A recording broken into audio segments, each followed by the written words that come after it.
GrumpaDwarf at your service.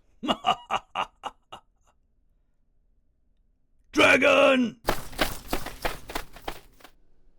In Joshua 10, the new, we didn't want them to begin with, allies of Israel, the Gibeonites, were attacked by their own countrymen. This resulted in Joshua and the army of Israel having to rush to their aid. They were winning the battle, but the sun was going down, and Joshua knew that many of the enemy would escape and regroup. So he prayed an unthinkably huge prayer. Joshua 10:12.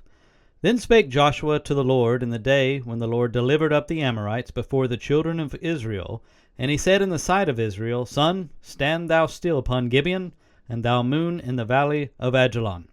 And the sun stood still, and the moon stayed, until the people had avenged themselves upon their enemies. Is not this written in the book of Jasher? So the sun stood still in the midst of heaven, and hasted not to go down about a whole day. And there was no day like that, before it or after it, that the Lord hearkened unto the voice of a man, for the Lord fought for Israel. The sun was on the verge of going down, the moon was already in the sky, and yet it just stopped.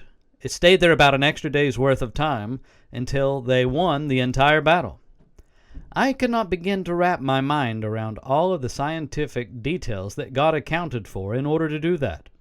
I just know that Joshua had a good sense of how big God really is in order to pray a prayer that big. Kind of makes you think that sometimes we pray as if our God is very small. We have a very big God, so do pray very big prayers.